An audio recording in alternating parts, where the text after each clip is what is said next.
Well, greetings everyone. This week's Future Trends Forum session is a really delightful one. It answers or explores the question of what's actually happening with teaching with technology. And the way we do this is by hosting two lead authors of the newest Chloe report. Chloe stands for the Changing Landscape of Online Education. It's her 10th annual report, and Bethany Simunich and Richard Garrett talk us through their findings, everything from what to what extent different campuses are investing in macro credentials such as bachelor's, graduate degrees versus micro credentials such as certificates, looking at questions of where people are from professionally who get into the job of chief online learning officer or colo. We have a great conversation with many terrific questions I think you'll enjoy. As always, please make sure to like and subscribe, and we'd also love to hear your comments in the comment box at the bottom of this page. Enjoy. But on that note of interregional commentary and comedy, let's start the program. It's the top of the hour. Welcome everybody. Welcome to the Future Trends Forum. I'm delighted to see you all here today. We have a pair of terrific guests who are really glad to welcome back, who've done some absolutely essential work that I'm really looking forward to sharing with everybody. Let's start with Bethany Simunich. Bethany, hello. Hi, Brian. Thanks for having us back. It's great to be here again. Oh, it's really important to have you back. I'm glad to see it. And your background looks amazing. My God, you staged that well. Look at that. I didn't realize you had switched to Zoom from last year. Yes, we have. Yeah. Shindig has sunset about 9 months Okay. ago. So we're moving over in the Zoom caliber now. Okay. But where have we found you, Bethany? This looks like a splendid temple or a spa? It's my regular Zoom background. Yes. Wow. Regular Zoom background. Well, good. I'm glad to see it. I'm glad to see you. You know the drill. We ask people to introduce Yeah. themselves by talking about what they're working on next. So what's ahead for you for the next year? Is Chloe 11 on the way or what? Well, we do have a Chloe announcement, but before that, let me tell you a little bit about what's up and coming, what I'm working on. A lot of research and work related to AI. So, no big surprise there. But at Quality Matters, we've been doing a lot of research and work on AI for course design, for preliminary reviews, curriculum alignment. We're launching a big research project around that, also assessment. We have a lot of professional development, including a winter boot camp to help faculty get ready for the accessibility that's going to be Yes. coming up and enforcement of that, as well as AI training. So, a lot of things around digital literacy. Also, and this is related to Chloe, we've been doing a lot with institutional strategy for implementation. We've launched some readiness audits and optimization audits. So, a good fit depending on whether you're starting in online or you're really trying to scale from where you are now. So a lot of things related to the Chloe data points that point to institutions poised to really grow those courses and those program portfolios. Around Chloe, and Richard can build off this, with the seminal year of Chloe 10 coming up, we did have a team meeting and we made a decision to move Chloe every other year. And in the interim year, we're going to do Oh, deep dives into some of those select topics, trying to do some panels, some focus groups.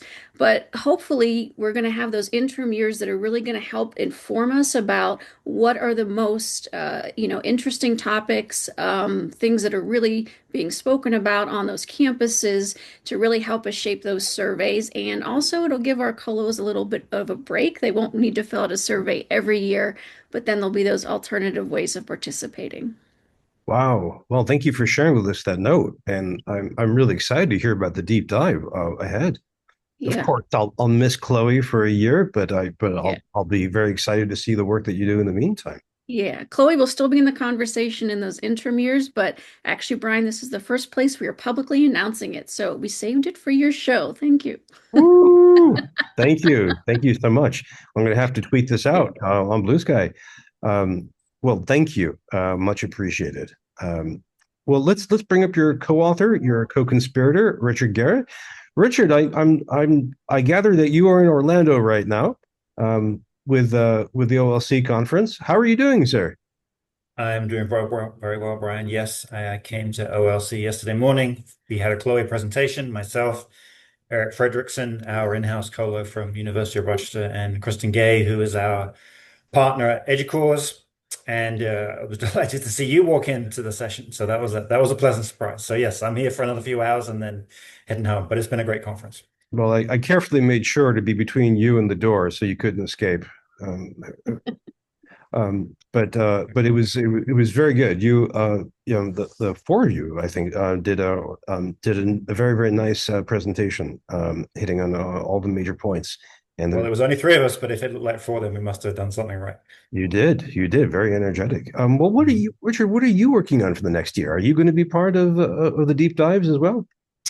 Oh yes, the Chloe team is staying together, and we're just rethinking the cadence and trying to find ways to extract more value from the data, not too much burden on our respondents, and just use this milestone as an opportunity to do things differently rather than just keep doing the same thing year after year. So I think it'll be a win-win. Beyond that, at Eduventures, I'm involved in all kinds of interesting studies. And these are very customized. I can't give too much details, but a lot of work around non-credit, non-degree, certain institutions really trying to substantiate the opportunity, go beyond the rhetoric.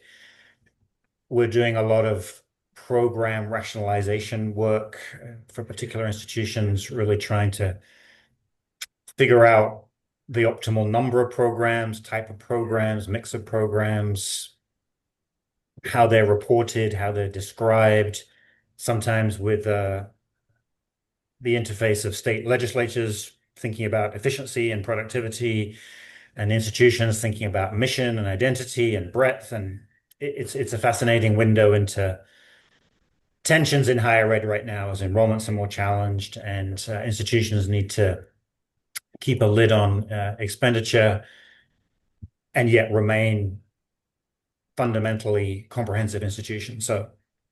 And then beyond that, we'll be updating our flagship online higher education market update report next year, which goes back 20 plus years at Eduventures now, and will just give us an opportunity, complementing Chloe, to talk about demand, supply, regulation, innovation, those kind of things. And I'll also mention that our parent company Encora acquired RNL last month, which is another higher education research consulting firm. And Oh, I'm looking forward.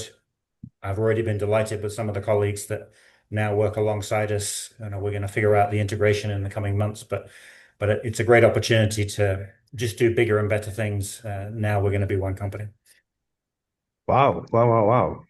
Well, I'm glad to hear you've got some more heft behind you, and It sounds like you're really working on more strategic issues for higher education more broadly. Yes, yes, that's the kind of thing I like to get involved with. And for all the stress and strain in the sector right now, that there's certainly a lot of pressing issues and things to be sorted out. So Right. interesting times. Yes, well said. Um, Friends, if you're new to the forum, I'm going to put a couple of questions to our excellent guests. But then it's going to be over to all of you. So I would, start thinking about what you'd like to learn about Chloe and this work. There's a link to it already. Thanks, Barbara, in the chat. Um, and again, as Bethany and Richard respond, think about what you'd like to know more about, and what you'd like to see. And also, by the way, just in the chat, there's been a lot of praise for Aaron Zachmeyer's cat. So the, the cat looked beautiful. Yes, I'm on the road, so I don't have my cats, so I'm bereft. Um, one thing that really struck me from if I can just zoom into one particular finding, was that it seemed that online education continues to grow, according to Chloe, it continues to build and become a major sector of American higher education. But at the same time, there was interesting shift that there seemed to be. I don't want to overstate this, but a decreasing interest in offering online full degrees in bachelor's or graduate programs, and an increase in certificates and the non-degree granting experiences. Am I reading that correctly? And if so, can you speak a bit to that? Almost. So we actually saw an increase or an intent to increase in both of those. So for online programs, we asked our colos if they could say, looking 3 years out, are you looking to grow your online program portfolio? And if so, by how much? And about 80% of our colo respondents said they are looking to grow it either in smaller ways, 1 to 4 programs, or larger ways, 10 or more programs. So that was across the board. The sector leader in online program growth really is our public 4 years. They were about 20% of those colos were predicting 10 or more new online degree programs within the next 3 years. So that's huge. But it still was a prominent strategic focus across all sectors. But you are right in also calling out that non-degree data point. And here's where our public community colleges are taking the lead. Mm-hmm. So, Brian, this was a question that we repeated. We originally asked it back in 2019 in Chloe 3, whether or not they were doing some investments in non-degree programs. And as you said, that's credentials, micro-credentials, stackable credentials, boot camps, all that, or whether it was just some experimentation or interest that they were doing. So when we first asked it back in 2019, we only had about 30% of our colos saying that we are making investments in these non-degree options. That rose to 65% this year. Hmm. So definitely, trying to meet the varied needs of learners where they are offering some of those non-degree options, which, can be less costly, a better financial fit for a lot of learners. And, of course, those stackable credentials and micro credentials have been more popular in the past couple years, and institutions are, I think, capitalizing on that popularity. Again, there's a connection to that strategic aspect where that's a very, very important shift. Well, that's a really important finding. I'm glad to see you get that. And by the way, friends, if you don't recognize the term, Colo is Chief Online Learning Officer, and you also had some good findings about that. I was struck by you analyzed the career trajectory of Colos, and you found that let me see if I get this right. Relatively few were actually had an IT background, and more had backgrounds in education or something else. Yeah, this was actually from a study that we did this summer. Myself, Eric Fredrickson, and also Julie Uranus from UPSIA. And so this was a little bit of a pre-Chloe study because we didn't want to overwhelm the Chloe survey. And it was just really about the profile of that Chief Online Learning Officer. But you are exactly right. Most of the Colo's educational background was in education. There was, of course, still some in business, social sciences, but predominantly education. And, we ask questions about, who's likely to be unified under you, and also do you have deep experience in the areas? And you're right, a lot of them did not have that deep connection to IT. And I think a lot of the times that colo role is that perfect bridge between teaching and learning and IT. So I don't think a lot of colos necessarily come from the IT world, but they're definitely integrated with that. And I think Eric did an excellent job of talking about that during the presentations. Richard, he might have even mentioned that yesterday or gotten a question about it. He did. He certainly mentioned it. And our argument in the report is that while online learning is by definition dependent on certain kinds of technology, it's clearly more than that. It transcends that. And now I think it's an open question whether would online learning be well served by someone, if such a person exists, who has that perfect blend of experience. Maybe that's too much to Mhm. ask. Is online learning characterized the way that it is partly because of that leadership background, that educational background that is less tech oriented? The Colo is the one, as you say, Bethany, bridging lots of worlds, including the worlds of faculty and deans, many of whom uh, will not have an IT background. So if they're going to lean one way, it's probably more academic, educational, I would argue. Online is this, I think, careful negotiation between legacy higher ed ways of doing things and innovation, disruption. So it's interesting the way that it plays out, and I think more research could be done to really understand, the deeper career trajectory of these people. Quite wide, are they moving from other academic leadership positions? Have they come from instructional design, continuing ed? Are they coming out of a faculty background other than education in some cases? And to what extent does that color the nature of online? And do they have lieutenants who do have that technical background? That's another interesting angle I think that Chloe could dig into, is the sort of Colo's cabinet, if you like. Who are their supporters? What complementary skill sets do they have? And does that provide the balance across IT, across academics, across teaching and learning? And the Colo's expertise is, yes, important, but only a piece of the puzzle. That's fascinating. And that was for me, that was a surprise and very useful to know. I normally ask a couple of questions, but actually I wanted to lean into my moderator's privilege and ask you one more question before I turn over to the crowd here, which is what you mentioned a decline in preparation, that institutions seem to be struggling to prepare for online learning. And there were different points about this, one being about faculty preparation.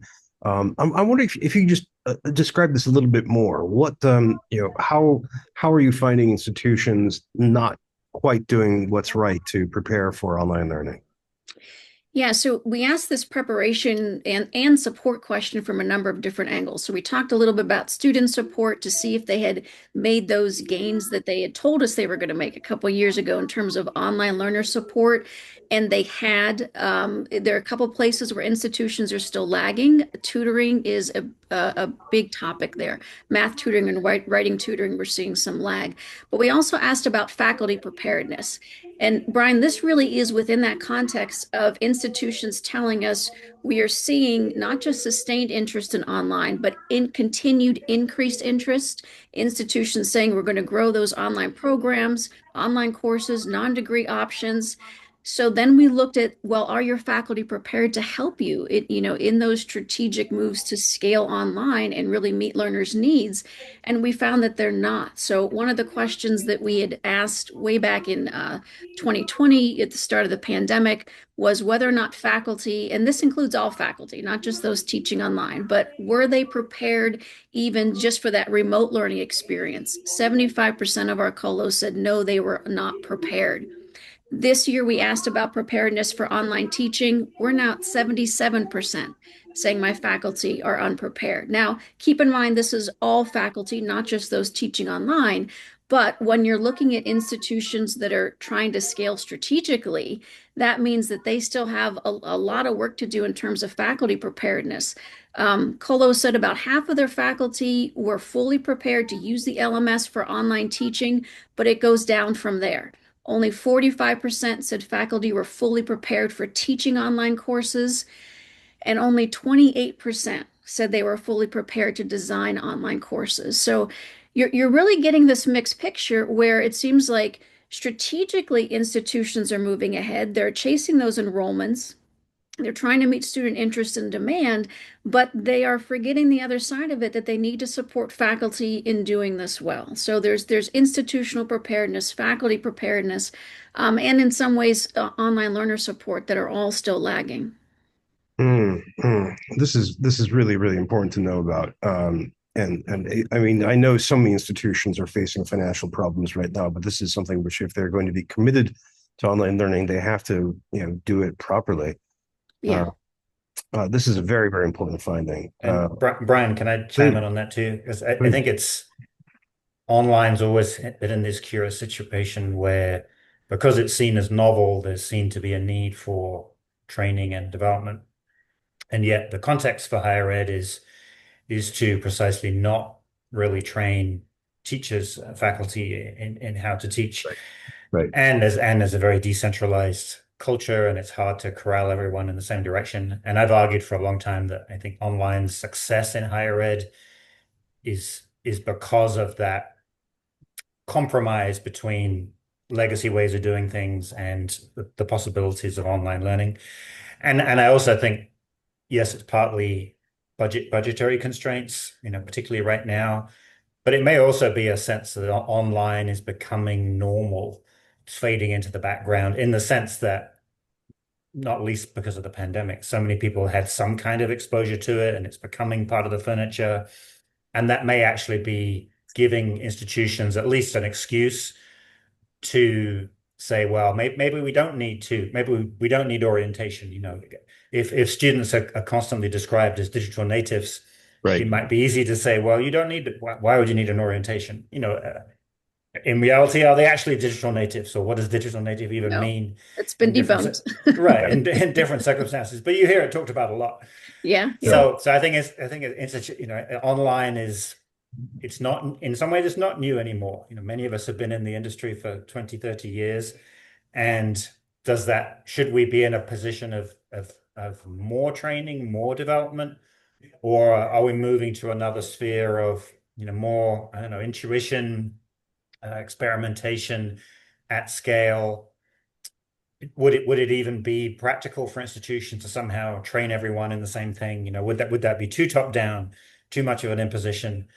What is that happy medium between bottom-up experimentation and with some toleration of inconsistency versus we have an approach and everyone's going to do the same thing in the same way, everyone's going to be trained. That doesn't feel like the way higher ed does things, for good or bad. So anyway, I don't really know what the answer is, but I think it's interesting why we are where we are, given the history, the long history and the COVID history and the strategy, and what's the best way for institutions to realize that strategy in that sense. Indeed. Indeed. I think that's very, very perceptive. And the net generation idea, the digital native idea still maintains. In the chat, Elaine Young points out that in her experience, there's still a philosophical challenge where faculty who do not teach online see online as lower quality or less than. There continues to be resistance. And I could see that playing out in terms of funding and training. Ashley Tharp notes that she sees this as well, even after all these years. Those thoughts are still there. So that chimes in, Richard, with your historical observation. Rivka adds that some students think switching to an online class will be less work and are being dismayed when it's not the case, which is very, very important to see. These are misperceptions that have just persisted, and I honestly think we need to continue having these conversations because, and Tanya, I really love your comment here that teaching in the 21st century means teaching in digital environments, full stop, right?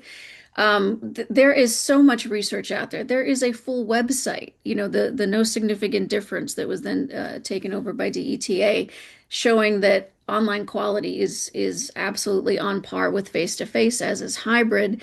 I think that, the era of faculty resistance, it needs to change into something else, because when we are seeing this sustained increase in student demand for online learning, and this year we unpacked a lot of those open-ended comments from Colos, Brian, and they were saying that, students sometimes have to go back home because of financial reasons, but they want to continue their education, right? There are lots of reasons why students are opting into individual online courses or enrolling in online degree programs. Some of those, choices are financial, but in this era where everybody is having, budget restrictions and you're trying to chase those enrollments, if online is not part of the conversation, and more so if doing online well is not part of the conversation, you are missing the boat. I think in terms of faculty development, we need to leave behind this idea that everybody's trained in something in the same way. Faculty development in higher ed, I think, has always been a very rich place of talking about different pedagogical strategies, teaching strategies and best practices that could best help the learners and the instructor. Online faculty development is very similar. There's not one way to design or teach an online course, but you can't not have the conversation. You can't not offer faculty the support. You can't, just ignore it just because there's some faculty who are saying, well, I haven't taught online, but I know it's bad. That ship has sailed. I think those are conversations that are 10, 20 years behind us. And I think we need to move on from that. I would love to hear faculty who have been teaching online and know that it's successful and it's a great option for a lot of students talk more about that. I appreciate that. I appreciate your passion in this, and I am. I also I suffer from a sense of fatigue when I hear these questions. I often want to ask people if they think President Eisenhower will help them, but thank you for these answers. We have a lot of commentary on this in the chat, which I'm grateful for, and some really good discussion here. And I want to make sure people have time to ask their questions too. Sandra Metzger points out something which I thought maybe Richard, Bethany, this is something to look into. She observes a correlation with faculty who teach online being more open to leveraging AI for learning. So that might be something to track down in your interstitial years. Um, we I'm not have surprised by that. Yeah. yeah. I think that makes intuitive sense to me. And our good friend Karen Belnier asks, when you were looking at readiness and preparation, did you look at systems readiness? Registrar, admissions, accessibility offices, financial aid, etc. We didn't look specifically at readiness in those areas. We did look at student support in those areas. So by and large, institutions are doing well with things like advising, registration, things that are more institutional and or academic in nature. They're still lagging behind, though, I think, in some of those important academic supports. Richard even mentioned orientation. We're seeing a slight decrease in institutions that are offering an online student orientation. I do think that there is this pervasive idea of, well, I'm sure by now every student has taken an online class. Don't they know how to be successful in one? Again, I think they're really missing the boat in trying to holistically support and well support those online learners. Another data point I kind of want to bring into this conversation, Brian, is we asked about the competitiveness of the online marketplace. Yeah. This was another question we repeated from past Chloe's. 80% of our colos said the marketplace is more competitive now than it was 5 years ago. So you are competing for these students. And if I was a student, I would want to know that when I come to your institution, regardless of the modality that I'm studying in, I am going to be well supported. And Mm, some institutions, I think, are not looking at that, in that way and robustly supporting our learners. mm. Uh, And I think thanks. related to that, I've wondered for a long time whether institutions will start to be able to, in a market-facing way, differentiate on these things. Because students, by definition, don't tend to think through these details. They're Hmm. not looking for evidence of quality assurance in a way that Bethany might or I might. And yet, it will make a difference to their experience, whether the course is well designed and the assessment is appropriate, and the faculty member knows how to use the tools and has given some thought to the package. But it's right now, I would say it's still institutions still do not really have whether it's the vocabulary or the evidence or the data that allows them to say, look, our experience is demonstrably better than the average. The rhetoric is there, more supportive, etc. But institutions have not found a way to quantify it or name it or demonstrate it somehow. And as a result, students, I think, will rely on who is most persistent in marketing to them, or who has the biggest marketing budget, or which brand is local and familiar, Right. which is all fine, but distinct from the actual quality of the online student experience that they will get. They buy it because it's convenient, the price is right, the program is right, as well as Sure. those other factors. But I think, is there just something inherently qualitative that will never be marketable that will always inhibit this? Or it's a baseline where, most schools will say, well, we're quality matter certified, or whatever some sort of threshold might be that everyone can say that, but it starts to lack meaning in terms of a differentiator. So I'd be curious if among your guests, whether there's any ideas about, are we seeing institutions starting to pull away from the pack because they've just invested in certain things, or standardized certain things in a way that matters to the student? Or is that really an impossible task and we're just going to be left with a lot of competing rhetoric and marketing budgets? That's a great question, friends. Please light up the chat if you have any examples of this. I'd wonder, Richard, about a couple of the leaders, Southern New Hampshire and Arizona State, as well as Western governors, wondering if their use of, for example, mentors is something that helps them stand out. While people are answering, I just wanted to highlight one comment from the chat. Jennifer Culver said, "We have an obligation to support the students we admit."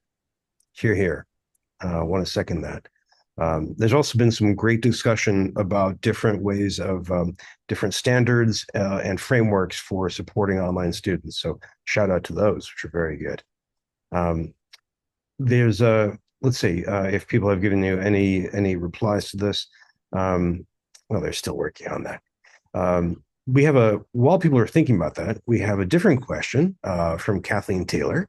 She asks, she's just curious if the long anticipated workforce Pell, which passed this summer as part of one beautiful bill and relatively bipartisan, was that one of the reasons colos invested more in non-degree program options? It may be, but I think that this has been coming for a while. Go ahead, Richard. Oh, sure. So, yeah, I think deeper forces are at play. Essentially, this argument that has the bachelor's degree in particular been overbuilt in the US in the absence of alternatives, meaning, is it simply too long and expensive and uncertain to serve the majority of undergraduate learners? And do many people who aspire to college in some sense, would they actually be better off with something that was more tailored, more focused, shorter, cheaper? Not to say it might not be stackable into a degree potentially, but since in the US we struggle to graduate even in 6 years, more than about 60% Yeah. of undergraduates taking a bachelor's degree, and online it's hard to get all the data we might want, but and distinguish the student background versus the modality, but online I think is great for access, but the jury's maybe still out in terms of its net contribution to outcomes. I'd still say there's some sense of perhaps net negative there overall, but it's hard to disentangle. But so I think that's in a competitive market with a lot of rhetoric against the degree, the Mhm. bachelor's degree, I think all kinds of interest in non-degree. I think workforce Pell,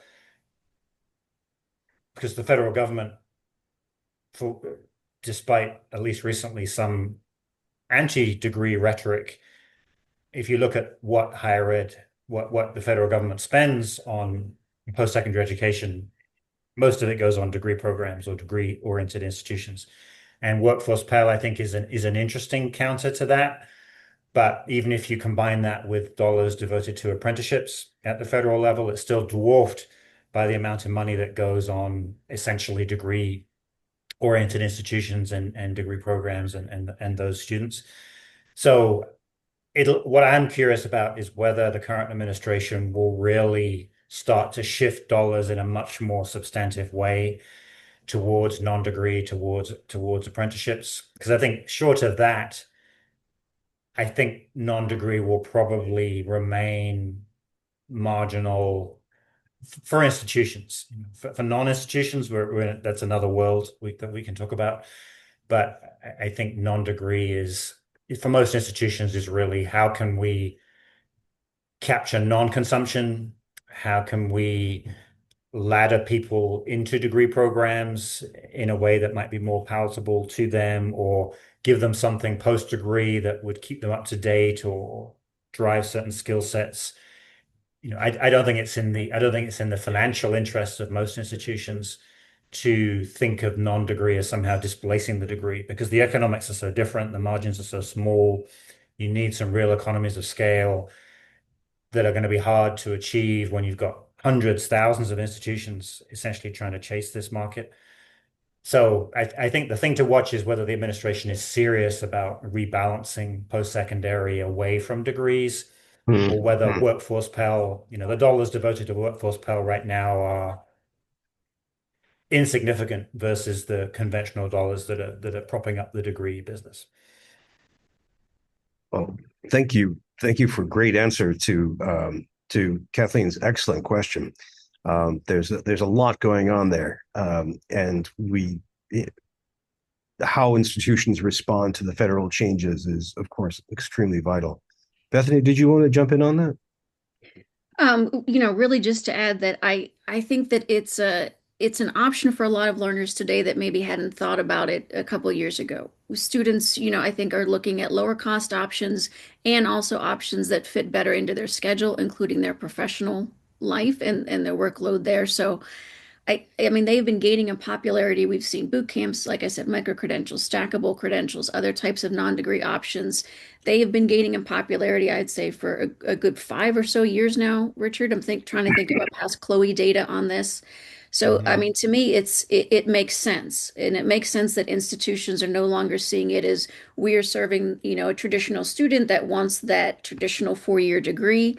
When we looked at sustained and increased interest in online options, that adult undergraduate population, huge. That, their percentage, I think, was about 65% for increased interest in online options. And that was a little bit higher than traditional age undergraduates. So adult Mm. undergraduates, returning learners, those that are even looking for graduate or continuing education, they may not want to commit to that typical degree program. There's there's so much going on here, and I love the Yeah, way. this chat is lively. I can't keep up. Well, I'm thinking the chat, but also, I mean, the two of you are hitting so many different aspects of higher education in general, not just online learning. Everything from responding to federal issues to mental attitudes among faculty to questions about preparation. There's a a really a quick question from William Emerson, our good friend there, who asks, "What federal funds have been diverted for apprenticeships? In Michigan, we've had major cuts to apprenticeship funding." Mhm. So if either of you want to tackle that, or anybody else in the chat, if you'd like to respond too. I wouldn't claim to be an expert on it, but my Yeah. my sense is that there has been steady increase over a number of administrations. Certainly, the Biden administration and the first Trump administration steadily favoring apprenticeships.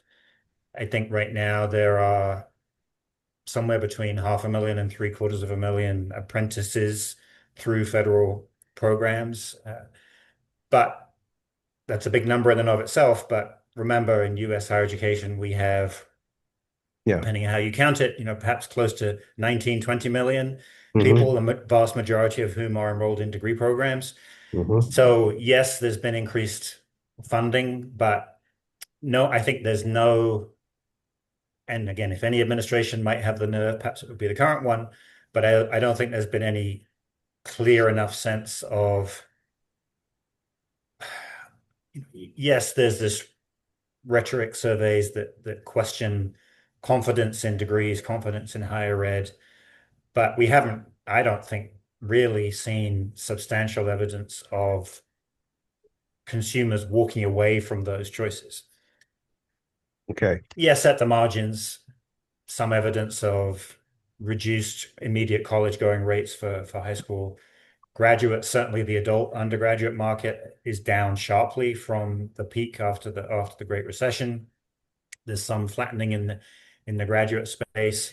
We don't have great data once you move beyond Title IV supported programs in post-secondary, so it's kind of hard to judge exactly how big this non-degree space is becoming, but certainly federally funded alternatives, of which apprenticeships would be the major one.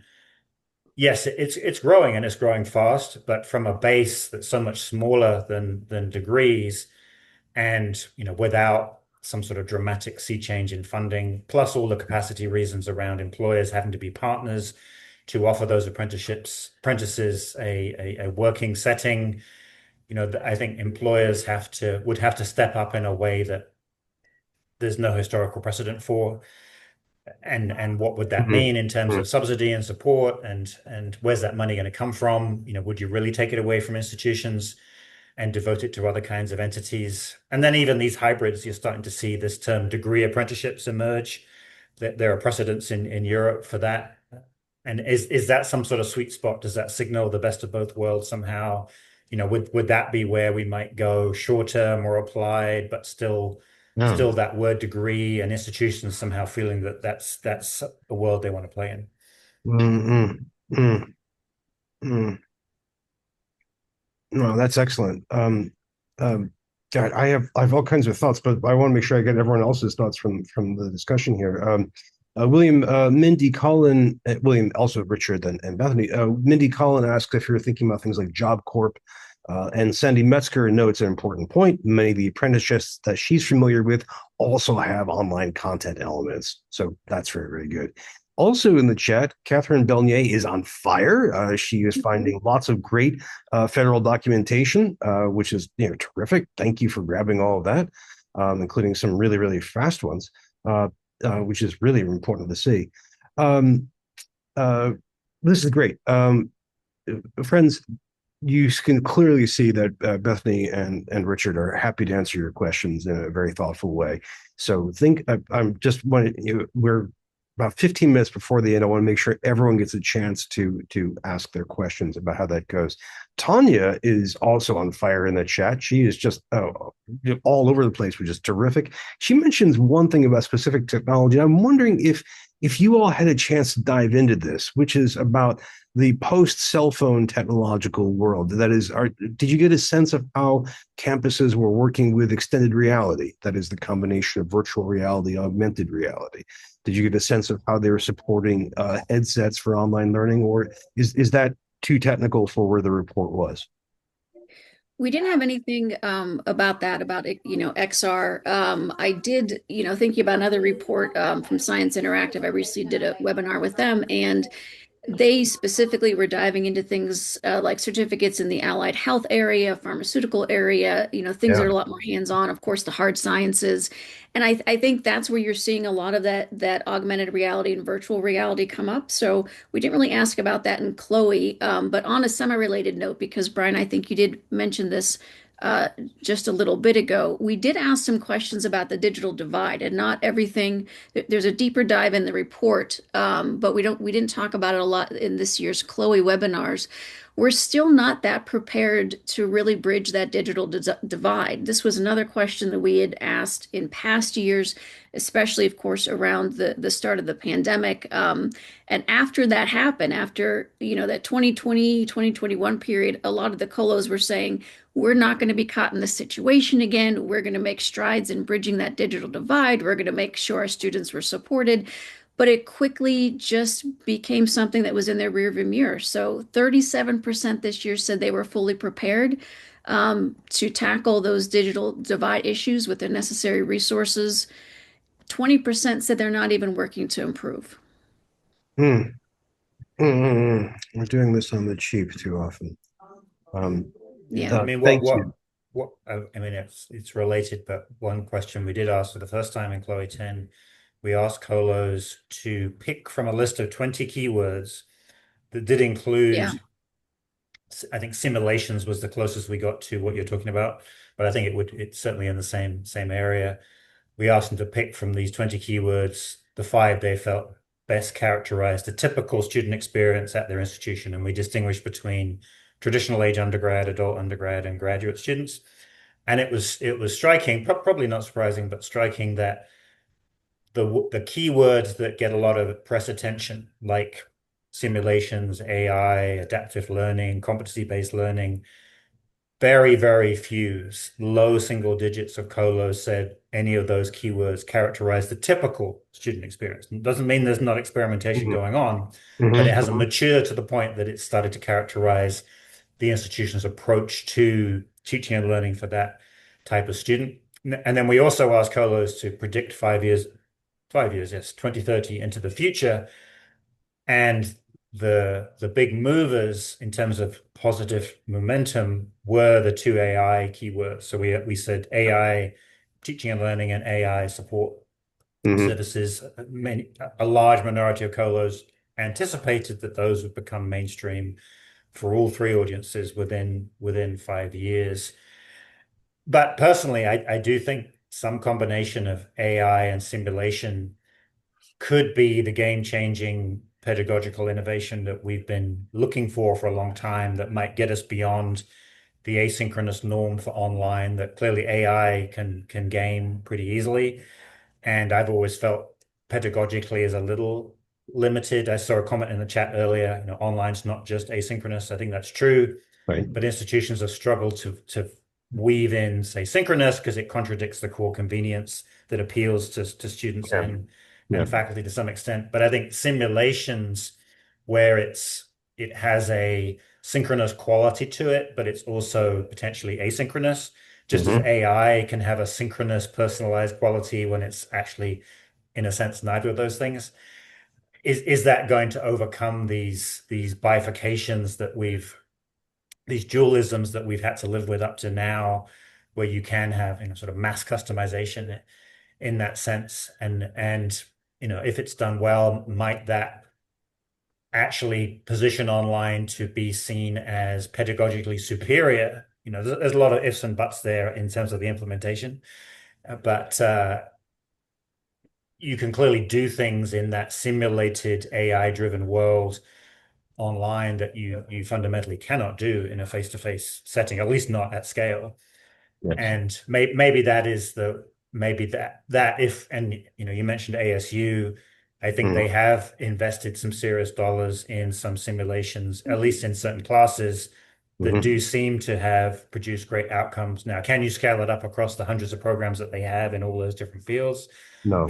I don't know. I think that's the No, I challenge. mean, it's expensive. I mean, they're doing Hollywood quality simulations at times, but then the scaling is a great question. We're huge fans here of simulations for learning. We've hosted programs on this, and simulations and games for learning are just uh, terrific. And you can do this easily with prompting in AI right now. Um, uh, we have some more questions that have come up. Bethany, you productively grabbed my misspeaking about the digital divide, and we had a comment about that from Yaprak Dalit Ward, who observes first, emergency remote teaching during the pandemic gave online learning a negative rep. We need to change that mindset.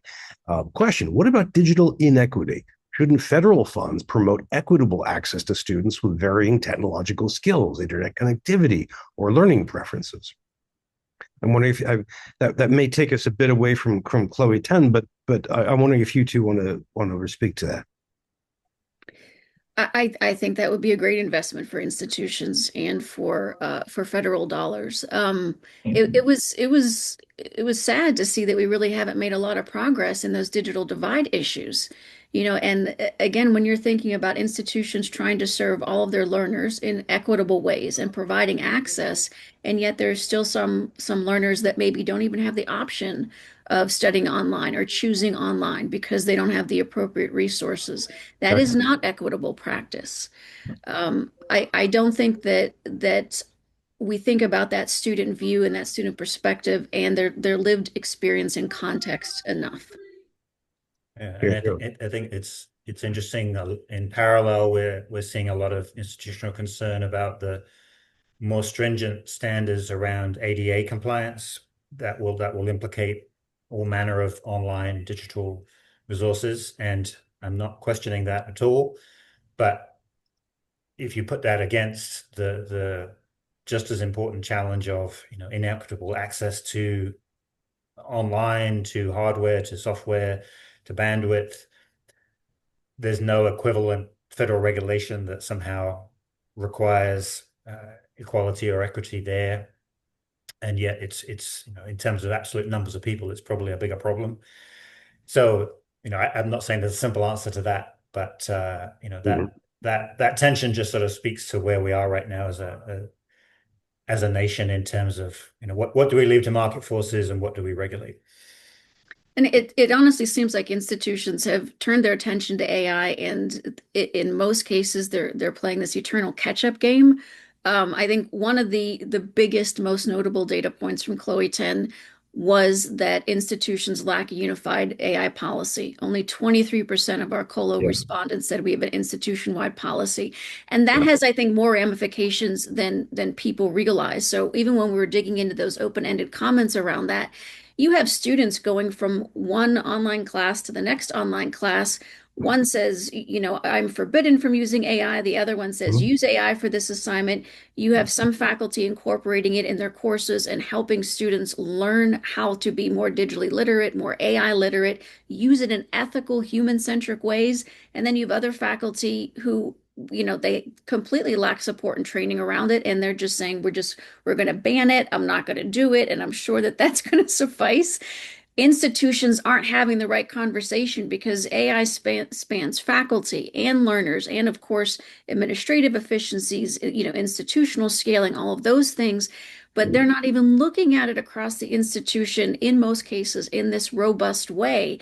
And with this complete lack of policy, or you have a policy in this department or college, or a policy in this program, students are confused, faculty are confused. They're not getting a lot of training and support. So faculty are complaining, hey, students are using this for cheating and whatnot. We need to have better conversations about assessments.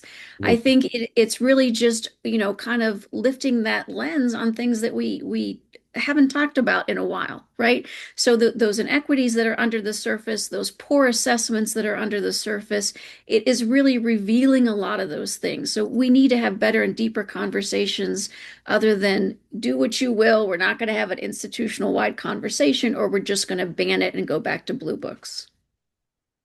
You're here, here, Right. here. And I think I agree with all that, but I think something you said, Brian, that AI can, with the right tool, the right circumstances, create a full-length video, create a simulation, at the touch of a button. Not quite that simple, but I know what you're saying.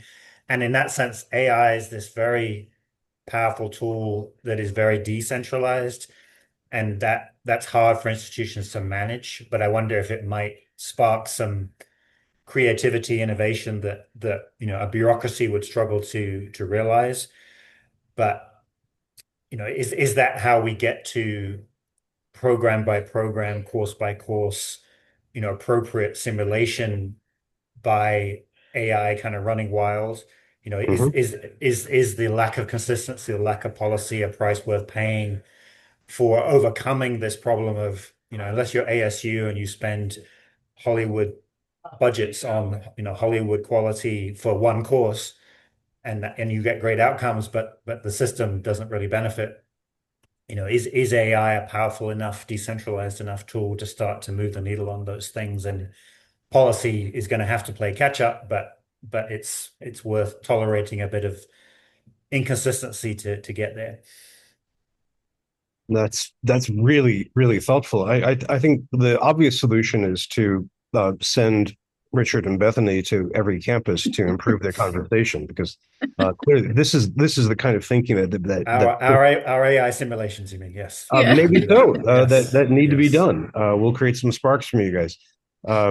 We had Tanya Alan-Kwatia mentioned in celebrating the adoption of AI tools without confronting the inequitable systems that will shape their behavior.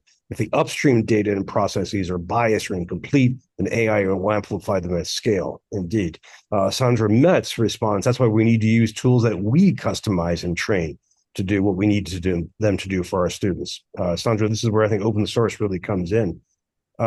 We are almost completely out of time. And folks are just thinking hard about this, which I think shows the power and applicability of the Chloe tool, which is so important. And I didn't get to say this earlier, but congratulations on 10. That took me back. I was like 10 Chloes. My God, that's quite a bit. So congratulations for those. One question I'd like to ask you both is, what are you going? Yaprak wants a part two of this conversation. Well, Yaprak, you're setting me up for this very nicely. Thank you. What? Maybe this is too early to think about, but over the next year, what are some of the topics that you two would like to be focusing on? What are the deep dives? I mean, is AI one of those that you want to look into? Absolutely. Yeah. Yeah. I mean, not just AI policy, but really faculty and student support for using AI ethically and in human-centric ways. As Richard said, folks are grappling with this. I don't think it needs to be, we need to have this big stringent policy that's going to cover every single scenario. You could even start with faculty need to have something in that course syllabus about, are students able to use AI? If so, how? And if not, why not? Get Yeah. faculty reflecting and thinking about this, but we need to really support faculty in doing it. But also, I saw a lot of comments in the chat to this effect. We need to help students become better digital citizens and to use AI ethically. I mean, there was research that came out of Oregon State where students are saying, "Why am I learning this when AI is going to take my job?" We Yeah. have a chance to change that conversation and to see how we can use AI as a collaborator. And I don't think we're having those conversations enough. So those are some of the things I personally would like to do a deeper dive into. I always look into faculty support and institutional strategy, so probably can continue along those lines as well. Excellent. And Yes. Richard? Yes, and one presentation I went to at OLC yesterday was by Chris Deedy from Harvard, that I'm sure many of you Yeah. know, Yeah. and he made this distinction between, he's saying that we shouldn't be simply focused on trying to do things better, as he put it, but do better things. And the distinction he was making, in my view, was online not just as a way to do the same old things more efficiently, faster course design, automated assessment, but can these tools be a way to rethink the fundamentals? What does it take to demonstrate learning? How can institutions leverage technology to take some unnecessary costs out of the business, if you like, without undermining quality? So I think we've just got this sort of onslaught of companies pitching tools. Often it does just boil down to do the same old thing, but do it better, meaning do it more efficiently, save. But let's not talk about job losses at the same time, which is probably duplicitous somehow. But I think I want to, for this sort of off year on Chloe, if we can use that term, to go beyond the survey, which is always used as our means of gathering information, which always has limitations because it's hard to get nuance, it's hard to get dialogue, reaction, counterpoint.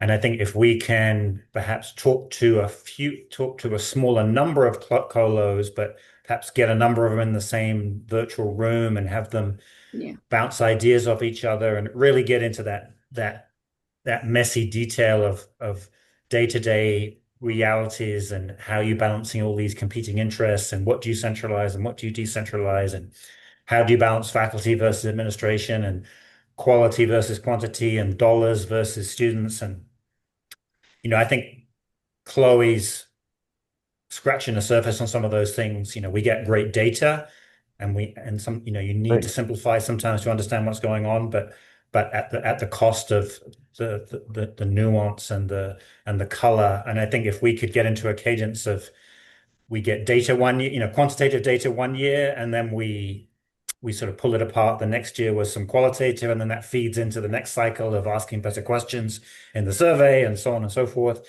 I think just methodologically, that would probably be a more valuable Chloe project than, survey year after year. Mhm. That then that perfectly, not only does that whet my appetite, but it also brings me to my last question for you too. How on earth can we keep up with the two of you?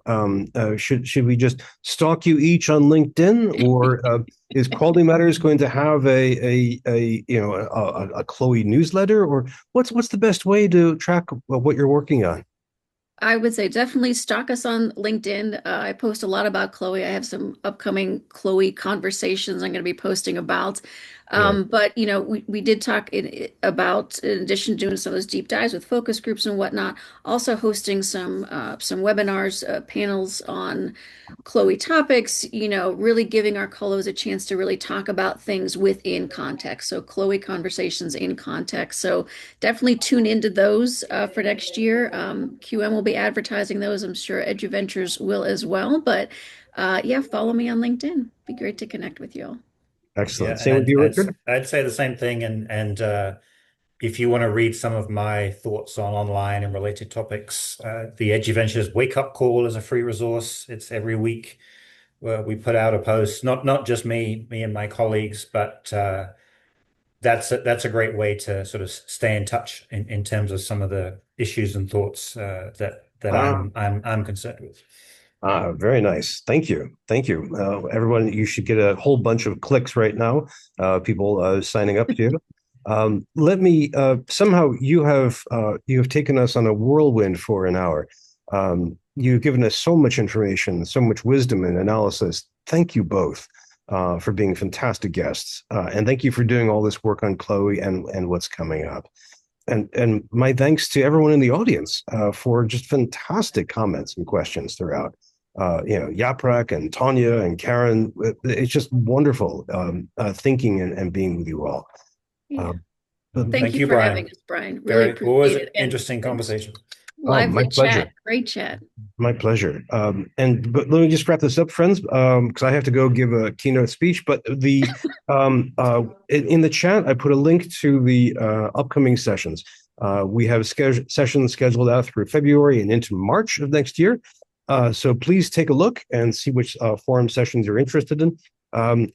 I hate to wrap things up very quickly, but I must, everybody, thank you for thinking together today. It's really wonderful to have these kind of conversations. I hope everybody is well, depending on where you are geographically. I hope you're staying warm and or dry, depending on what you need. But above all, I hope you're all safe and sound. Take care, everybody. Bye-bye. Thanks, everybody. All right. Thanks, Brian. Thanks, everyone.